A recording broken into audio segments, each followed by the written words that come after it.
Okay, so today we're going to learn how to do a contour line hand drawing and the correct way to trace your hand. You want to place your hand higher on the paper and make sure your paper is portrait style, so the long way up and down.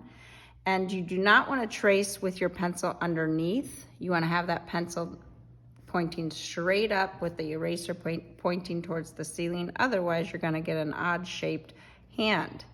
And for the contour, that word means outline. So we are just carefully going around each finger to get your nice contour outline of your hand.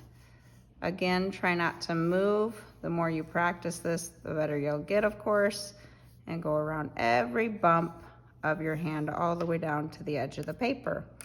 Once you get that done, you should outline it with a black Sharpie all the way around, staying on your pencil lines. Good hand-eye coordination here.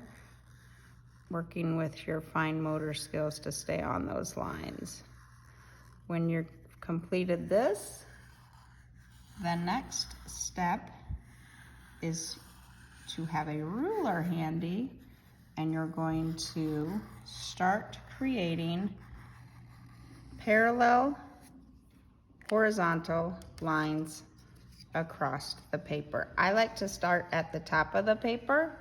That way I can see each time I'm pulling down with my ruler, so I have the same distance.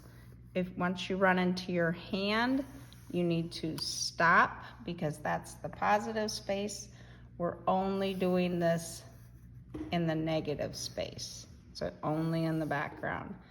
Stop so you do not go through your fingers every time you run into one of those. Make sure that your distance is apart is the same. So just keep pulling that ruler down straight all the way until you get to the bottom of the paper.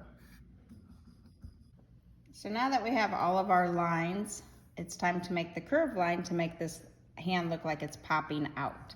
So each curved line you do, you're connecting your horizontal line to the one across the paper, and you want to keep the curve consistent, meaning don't curve it too much or too less than the one above it, and always connect to your horizontal line that is directly across the paper. You start to see the optical illusion happening right before your eyes.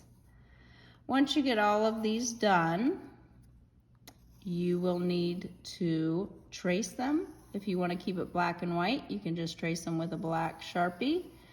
If you want to add color, it's fun sometimes to do a combination of colored Sharpies in a pattern.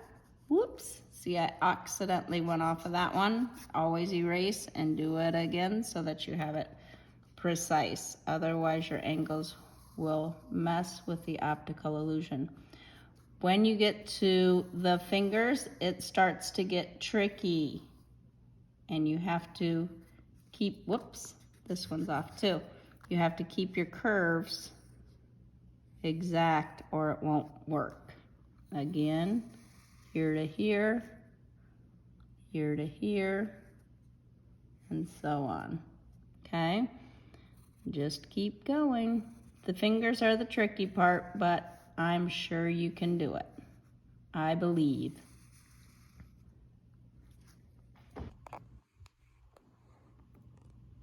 As you can see, I messed up on a couple lines and had to do some erasing myself.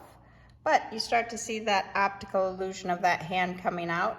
Like I said, you can add color to it for the next step.